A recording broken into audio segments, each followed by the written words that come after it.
celebrations. I could say something for all of you guys, or you did something really amazing. I think what we're saying now is like collectively there's a sense of like urgency and curiosity that's lacking a bit. We have kind of two mega clicks, and I don't want to compare apples to oranges, but I feel like you guys do a really good job of staying insulated, and you don't really distract the rest of the class too much, but there isn't that like pushing each other and that intangible quality with you guys as much as the other one, which they have their own issues of like distracting everyone around them and kind of being a vortex, but they really push each other and like are constantly trying to bring the best out of one another. So I don't know if we can argue. I think one-on-one on the side would be happy to give more tangible examples, but I think it's kind of the intangible thing that we're getting at. You guys are hitting the metric, you're hitting the bar, I think what Rashad's trying to say, and two, is that there's so much more. Give you a specific example. Recently, you guys had the SAT number 4 test, the calculator test, and you guys spent like a couple hours like really getting through, and you worked super well together. It was amazing. And then you got like near the end where it started to get really challenging, and you guys started like, oh, let's do other stuff now. And I felt like no one really pushed to like, let's understand the problem. These are really challenging. This is where we grow. Because the A, I mean, it's just a grade. It's just a letter. You tell me you want an A, I'll just give you an A. Like, that's not what's important to me. What's important is, are you learning? Are you reaching your potential? Are you pushing yourself to grow? And it's in those moments where it is really hard for you, where it is challenging, where other people might not even be able to attempt it, that's where you're going to be growing.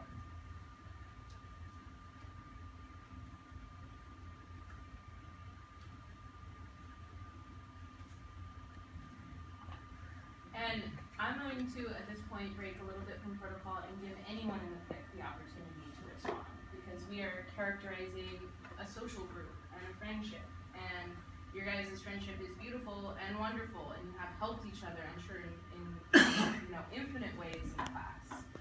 But what we are saying is like, we want more, and I'm sure teachers are constantly going to be telling you that. Like, oh, you have so much potential. Like, oh, you could do more.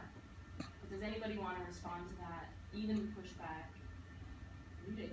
You can still keep pushing back.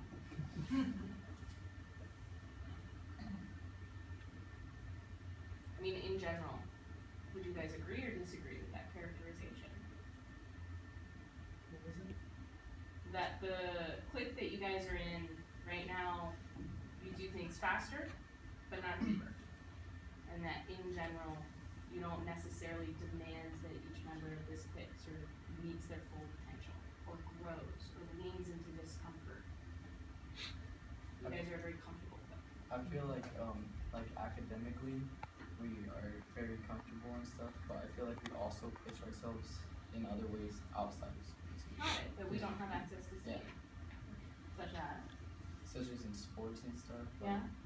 Even like if one of us does one sport, like we want everyone to do the same sport, like just to even try it. Yeah. Like, yeah. And then to push ourselves in that sport. That makes sense. Do you guys agree? Yeah. So you guys think that a lot of your focus towards like demanding each other be the best that you can be is focused on athletics as opposed to academics? I think we just need like some sort of motivation to push ourselves. Yeah. Like I don't know how we can get there, because you can't make someone like wanna learn something that they're not interested in. Does it help you guys to be in a competition against each other? Yeah. No. Not really, no. Okay. I think they push each other to get an A, but like I guess what you want is for us to push each other to get more than an A. But I don't know. I guess we all think that an A is good, and so pushing ourselves to get an A is what we do for each other. To clarify, we want you to push yourself, period. A or whatever is not who you want. It's are you challenging yourself, because that's where the growth really happens. But if it's like that, I feel like this year, if I was in a different team, I wouldn't have done the same whatever I did this year. And I feel like that comes with the comfort, and that I'm able to like be within this group and do this kind of work. Do you feel like the support from this group gave you like a good foundation to be able to push yourself? Yeah. And I mean, I definitely see that you guys are a tight-knit clique and that you guys are all very supportive of each other. So like, I definitely see that as a positive. And what I think we're trying to get at is, did that support help you push yourselves to be uncomfortable? I'm the type of person where I do believe growth is preceded by discomfort. Right? Like before you can really grow and expand. Sort of like sports. You know, you should be sore after a workout in which you've increased your capacity. Right? That pain is a precursor to strengthening and growth. I think that way academically. You have to feel like a little afraid if you're growing your brain. Right? There has to be a little bit of a leap that you feel like you're making. And do you guys, like, as long as you guys tell me that yes, being in this group helps me make that leap, and being in this group means that I take more of those leaps, that I am uncomfortable more often, and that I grow more often because I'm in this group. If you guys tell me that, I will have so many, like, fewer fears about the group. Does that make sense? Like, I will feel like so much more confident in this group as long as you guys tell me. You guys, sometimes you try to make it look easy. And maybe that's just like a part of the panache of this group. I think the uncomfortable situations that we would be in class, we would be uncomfortable by ourselves, but because we have each other, the uncomfortable situations aren't uncomfortable, they're more comfortable Yeah? because of each other. So like, what would be an uncomfortable situation, like academic? Like academically, maybe, and my go-to is Socratic seminars, because you guys know I love Socratic seminars. I love debate, and I love oracy, or the ability to be a good orator. Yeah, because in these crack seminars, we'll sometimes plainly like call each other out, like on viewpoints that we know each other are different, or like we agree on, so we call each other out. And There are multiple members of this clique that have not met at some point their minimum participation requirement for the Socratic seminar. You guys feel like it would have been even worse if you were not all in a friend group together? Okay, do you guys, do you guys see each other like pulling other people into the Socratic seminar What, other people? in this clique? Oh. Yeah. Yeah? Because then when, I feel like when someone else speaks up, then it's like, okay, well, that means I can too. Yeah? I feel like we give each other that confidence. And then like if we're sitting next to each other, we'll like nudge each other, like say something, or like we'll be like, if they whisper something to us about what was said and they have like a point, we're like, you should say that to the class, like we tell them, like say it. And maybe they might not always act on it, but we still try to push them. I'd encourage you guys to go even further with this, and I think that's beautiful, and I really do genuinely like see that you guys support each other. But there are still members of this clique that have not met a minimum participation requirement in a Socratic seminar. And if you guys really want to support each other and really help each other to be the best, then those are the types of opportunities where, as a teacher, I would hope to see you step up for one another, and hope to see you step up and say, hey, Vince has some really great points and he hasn't shared them at all. He's got an entire page of things that are brilliant, and he hasn't said one of them. How do we get him to say something? And Marcus hasn't had his turn to talk yet, right? And he still needs a point. So how are we going to invite him into the conversation? How are we going to throw him like something that he can catch and toss back in a Socratic seminar setting? So I really want to see you guys come together for each other. And I think you guys are totally capable of doing that, and this is my challenge to do it even more next year. Does that make sense? Yeah. And I know there was like one time, even in math too, like when we started doing the like sweet and spicy packet and stuff, and so Marcus came and sat with like all of us, we were all at one table, and he wanted to do like the sweet packet, but we were all doing the spicy, and we were like, well, you're doing the spicy now because we're all doing the spicy, so we're like pushing him like up more. Yeah, that's beautiful. And I know you guys, like, in a lot of ways, especially the book club group that read Ready Player One. I know that you guys were, like, very often like, read it, come on, like, we gotta talk it, you gotta read it. So I know that you guys are absolutely capable of pushing each other in these ways, right? Like, I've seen it before. I wanna see it more. I will always wanna see all of my students reach the absolute, like, apex of their potential, like, everything that they're capable of doing. So this is just like me saying like, more! Even though obviously your guys' performance this semester has been wonderful. Nico, you want to be a leader next year, and you feel like the biggest thing standing in the way is a little bit of a fear that like you really want to do something, you put in a lot of effort to do something, and then it's not enough. Or sometimes you are afraid to be seen as a bad person. So I'm going to reorient us back to giving advice to Nico for his next year. So you can write a bomb letter to his junior year self that I get to read over the summer and deliver to you at the beginning of junior year. So, Nico, would you mind re-summarizing in your own words what your goals are? I feel like I need to not be afraid of standing up. I feel like with speaking and stuff, like even though you don't want to seem like a bad person sometimes, like if your opinion is one way, it's like your opinion. Like, it's still how you think, and you should still share how you feel and what your opinion is. Even, and then after that, you can be open to seeing other people's opinions too. You can see what your final opinion is, but you should still be open to sharing your opinion.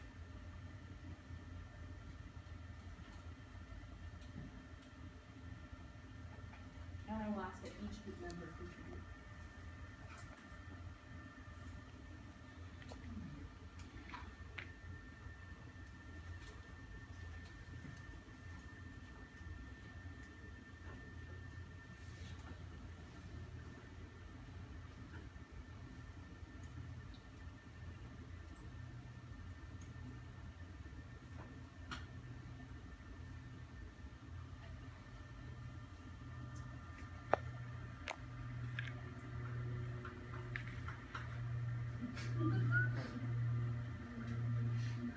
So we're giving tips on how to not be afraid of standing out.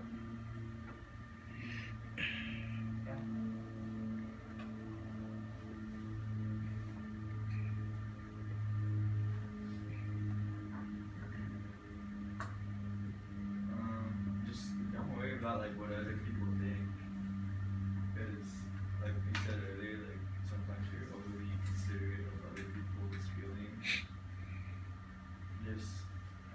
Just be confident in what you have to say. Believe like in what you're saying, and don't not care about what other people's feelings. Just make sure that your feelings go before theirs. Yeah, like, just know that, like, other people are doing the exact same things, like, what you want to do. Like, they're all sharing their own opinion and stuff, and, like, they don't know if, like, people are gonna, like, get down on them or, like, gonna like their opinion. Like, they're just saying what they think, and, like, if you, like, start sharing out their opinions, like, good things or bad things with people, like, that's still, like, growing and learning from that.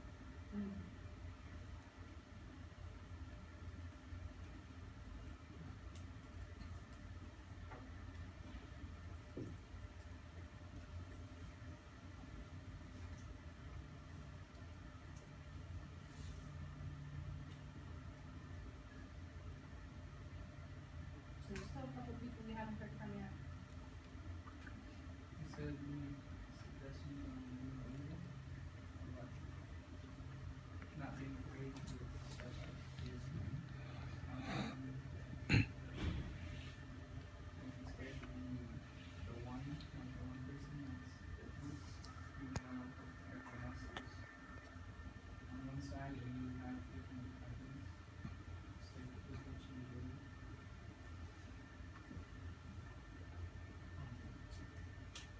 Yeah, I guess just stay to like what you think is right. But if you like let other people get into your head, it's just always gonna happen. So if you just don't like pay attention, well, not necessarily not pay attention to what they're thinking, just if it's like something you don't like, you don't have to let it affect you. So say you have an opinion and they completely like shut it down or whatever. Just because they shut it down doesn't mean that someone else doesn't have an opinion. So there's always like, oh, well, there's someone else that has my opinion. I'm not the only one that's feeling this way. And that's a great point. I also think that anytime you feel like really doubtful about yourself or really like uncertain, like, oh God, like maybe this isn't gonna be good enough, just remember everybody has those fears. Right? Everybody feels them to a different strength. But remember that, you know, there are a lot of other people who are also afraid of like stepping up and standing out. And this might be a way for you to make it safer for them to stand out more too. So a lot of times when a student asks a question in my class, I am so grateful because other people probably also have that question. And one person is brave enough to give me the opportunity to answer it for a whole group of people. She's not the only one who's grateful. There's a few other students who are like, oh, thank goodness he asked that, because I was so confused. So even if you are feeling self-doubt, you can show that, and you can show that you're pushing through it, and other students will be so grateful for that. Okay, Marcus, you ready? Yeah. Okay. Let's kick it off. A quick pause before we go to the last thing. We've been focusing very strongly on critical feedback, but just to be clear, we're very fond of each and every one of you. You're all brilliant students. You're going to be getting tons of positive feedback in your comments. That's just what we're focusing on. For Marcus, I put jovial, hardworking, and inquiring because, well, Marcus he's just always like funny and he wants to have fun. But then he's hardworking, so like when he gets something like to work on, once he like puts his mind to it, he'll keep working. Like you can't really get him out of working on the fact that like it's hard to distract him after he starts working. And then if he doesn't understand something, he always asks someone for help or like if he doesn't or how to do the thing that he doesn't understand. So I put For Marcus, I put the first word was munificent, because he's a very generous person. And then the second was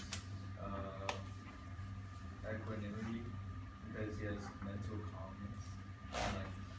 Yeah. And the third one is inquisitive, because he's really curious and always asks questions. He's not afraid to like say that he doesn't understand something, so that other people can also understand. My first one was curious for Marcus because even if he doesn't get something, he always wants to try to learn it. And he's always pushing to understand and understand fully because he wants to make sure that like he can understand it and also understand it to be able to explain it. And then he's everywhere. He's very enthusiastic and like even when it's like work sometimes, like he'll be like, yeah, let's get this work done. And then he's visible. He's inclined to laugh. Because he's always laughing. He laughs at almost anything. So Mark is charismatic, creative, and compassionate. I love Mark because he's so lively and full of love. He's super creative and uses that to solve problems. His compassion is to no end. He thinks of others before himself, making himself used to. The only thing that that's too bad. We'll save it. I put diligent because once he finds something he really likes, then he puts all his effort into it, and there's no way you could stop him from being focused. And then I put admirable and enthusiastic because you just kick people with a smile on your face whenever you're having a bad day. And then he's one of the most positive people in our group. And Beautiful. Two notes because you guys are really like, and I really appreciate that you guys have challenged yourselves with these adjectives. Ebullient and amiable. Also, visible means you laugh at him. yeah, well, it works too.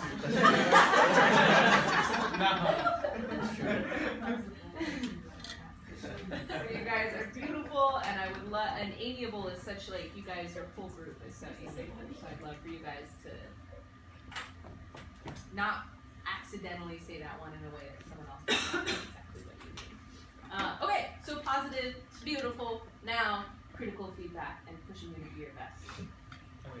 So sometimes Marcus is inattentive, so like if the teacher's teaching, you don't pay attention to them once they're done explaining like what you're supposed to do, so he has to ask another time because he wasn't paying attention the first time. My negative was ambivalent. So like, I mean he's like, so ambivalent is like not being focused and clear, but that's not really him. Like when he does find something he likes, he is focused and clear. So I think he just needs motivation towards his work. The critical emphasis I have for him was inattentive because a lot of the times he does get distracted, and like he's not like he'll be off in like kind of his own world.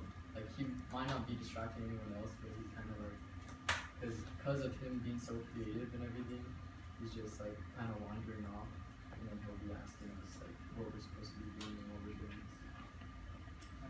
Mark, I said, is lax. He often doesn't think enough, and that leads him like doing harmless but vexing mistakes.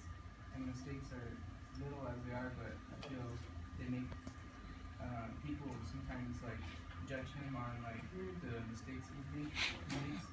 And I know that it's the contrary. Like his mistakes only make him stronger. I said the muse. Somewhat like confused or lost, and I feel like this comes from being inattentive, or well, yeah, I say he's diligent in things that he finds interesting. So when there's things that he doesn't really enjoy, then I notice like he goes off and just leads to confusion. So we will now share our adjective for Marcus, which we put as oblivious. So oblivious is sort of characterized by sometimes a lack of awareness of what's going on around someone. So very similar to what was iterated many times with the inattentive, right? But I don't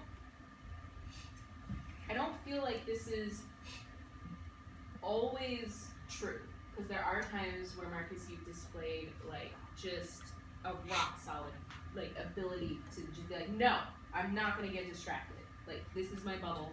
I am working right now. Right? So I've definitely seen that happen, but there have also been exactly what Jacob is saying, like a few times we're having to ask like, wait, what's going on?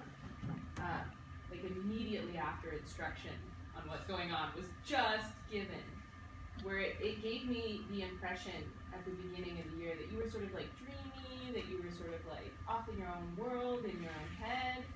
But then oftentimes when I read your work and like the actual homework, like it's like often like, really impressive. So I find there to be a bit of a disconnect between how you present and then what you're actually capable of.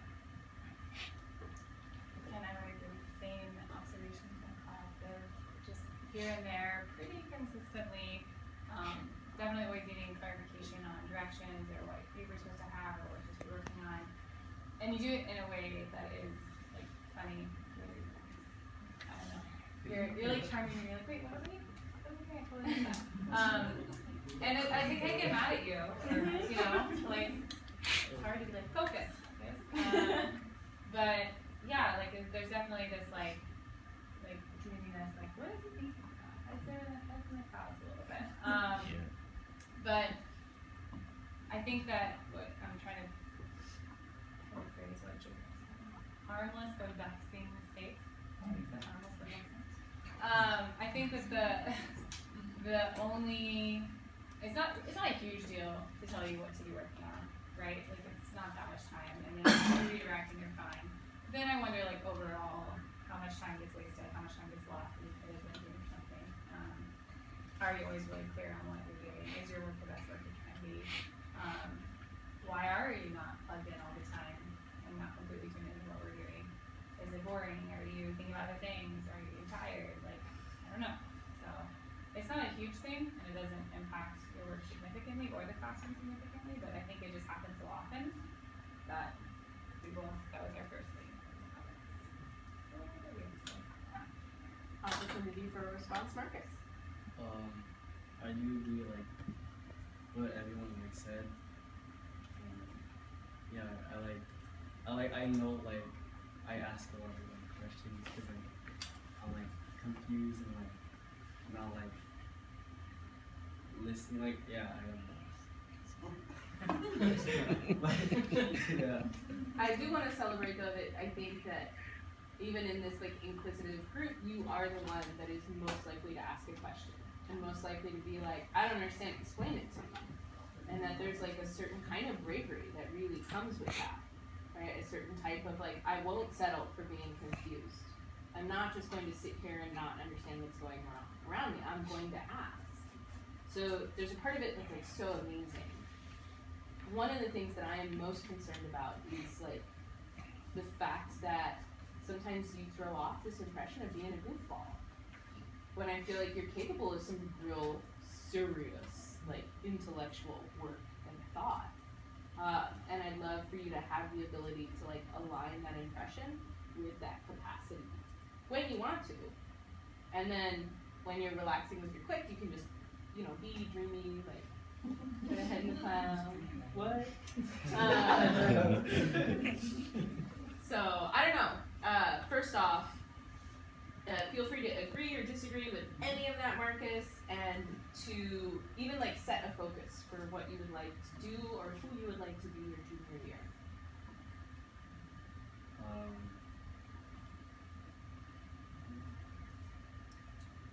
Like I don't know like what goals like I can set for myself.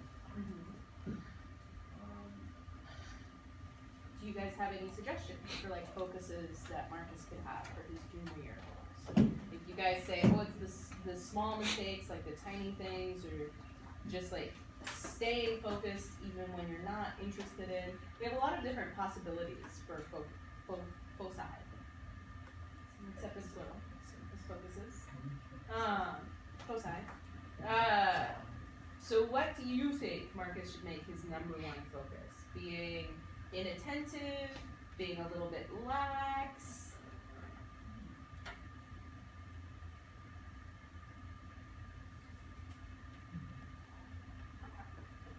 I might challenge you to take more notes that can sort of force your attention to what's going on.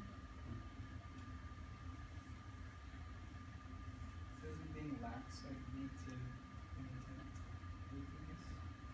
Yeah. Because like if you're being like lax and you're not paying attention, also. We can absolutely argue